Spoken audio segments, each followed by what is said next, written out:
যে আলোচনাটা ভীষণ করা প্রয়োজন, দ্যাট ইজ মুভমেন্ট ডিসঅর্ডার।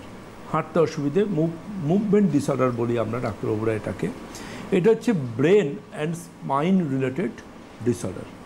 মানে এই মুভমেন্ট ডিসঅর্ডারটা কিন্তু জানবেন আমাদের মস্তিষ্ক এবং আমাদের সুষুম্না কাণ্ড অর্থাৎ আমাদের মেরুদণ্ড, এই দুটো নিয়ে কিন্তু এই সমস্যাটা আমাদের ফেস করতে হবে, বা সমস্যাটা আমাদের সামনে আসে। এবং এই সমস্যাটা কিন্তু ভীষণ রিলেটেড থাকে যখন আমাদের ব্রেনের বেসাল গ্যাংলিয়ন বলে যে অংশ আছে, সেই অংশের কোনো সমস্যার থেকে জনিত কোনো কারণে এই সমস্যাটা আসতে পারে। দেখবেন অনেক ক্ষেত্রে বয়স্ক মানুষদের ক্ষেত্রে এই সমস্যাটা খুব বেশি কমন, ভীষণ কমন সিনিয়র সিটিজেন। এটা one type of senior citizen disease. দেখবেন যে তারা নর্মালি একটা ঘর থেকে আরেকটা ঘরে হেঁটে যাচ্ছেন, হেঁটে যেতে গিয়ে দরজার যে ফ্রেম সেখানে ধাক্কা খাচ্ছেন।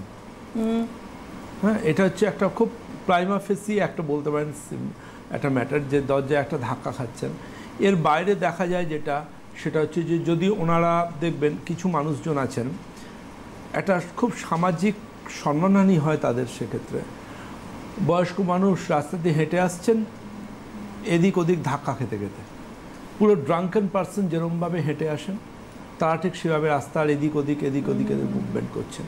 এবং তারা যখন হেঁটে যাচ্ছেন, পথ চলতি কোনো ভদ্রলোক বা ভদ্রমহিলার গায়ে ধাক্কা লাগলে তাকে কটূক্তি শুনতে হচ্ছে, কারণ অ্যাপারেন্টলি কেউ বুঝতে পারছেন না যে এটা উনি ইন্টেনশনালি করছেন না।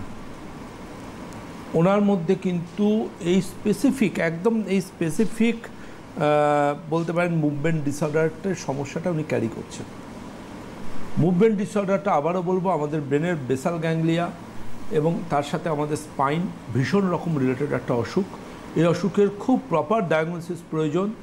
খালি এটাকে শুধুমাত্র দুর্বলতা বা শুধুমাত্র কোনো বয়স্ক মানুষ তিনি ইচ্ছাকৃত রাস্তায় এদিক ওদিকে টলমটল করছেন কিংবা কাউকে ধাক্কা দিলেন, তিনি তাকে ফিরিয়ে অসম্মানিত করা হলো, কিন্তু আলটিমেটলি এটুকু বলতে পারি যে দেখুন, পৃথিবীতে সব মানুষ সমান নন, এটা বুঝতে হবে।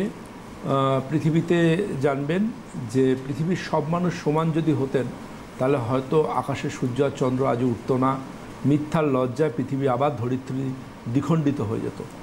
হ্যাঁ, যদিও চারিপাশের বিভিন্ন রকম ঘটনায় আমরা পুরুষ সমাজরা নিজেরা পুরুষ ভাবতে নিজেদেরকে ঘৃণাবোধ করছি, তবু এটুকু বলতে পারি অবশ্যই যে সবাই পৃথিবীর সমান নন।